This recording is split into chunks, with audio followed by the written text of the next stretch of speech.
কণমানিহঁত ঠিকে আছেনে তোমালোকে?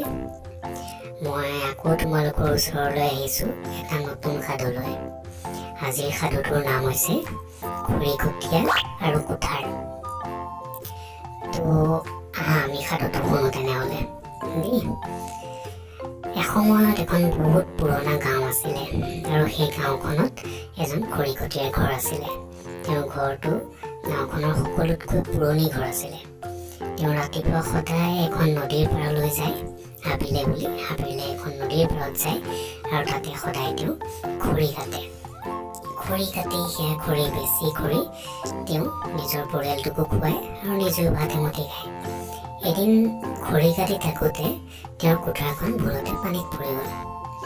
তাৰ পাছত তেওঁ আৰু গছজোপাৰ তলতে বহি আমন-জিমনকৈ বহি ভাবি আছিলে যে কুঠাৰখন পৰিলে, মোৰতো একমাত্ৰ এখন কুঠাৰে আছিলে, এতিয়া মই খৰি কেনেকৈ কাটিম আৰু পৰিয়ালটোক খুৱাম কেনেকৈ। এনেকৈ ভাবি থাকোঁতে পানীৰ পৰা এজনী পৰি ওলাই আহিল। ওলাই আহি সোধোতে যেতিয়া পৰি তেওঁ কথাখিনি বিৱৰি ক'লে, পৰিয়ে প্ৰথমতে এখন ৰূপৰ কুঠাৰ দি কয় যে এইখন নেকি? ক'লে নহয়, সোণৰ কোনো নহয় বুলি ক'লে আৰু তাৰ পাছত নিজৰ কুঠাৰখন দিওঁতে তেওঁ লৈ ল'লে।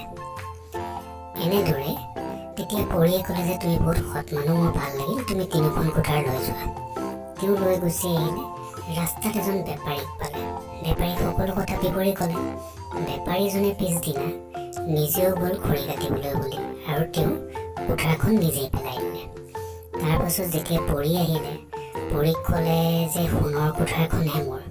যেতিয়া পৰিয়ে গম পালে যে মিছলীয়া, তেতিয়া ক'লে যে নহয়, তুমি মিছলীয়া বেপাৰী আৰু মই মিছলীয়া মানুহক কেতিয়াও সহায় নকৰোঁ বুলি কৈ পৰি ভিতৰলৈ গুচি গ'ল, পানীৰ ভিতৰলৈ।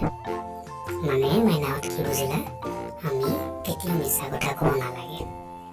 মিছা কথা ক'লে বেয়া, গতিকে তোমালোকেও কেতিয়াও মিছা কথা নক'বা দেই। আৰু যদি সাধুটো ভাল লাগিছে নিজৰ লগৰীয়াৰ লগত শ্বেয়াৰ কৰিবা,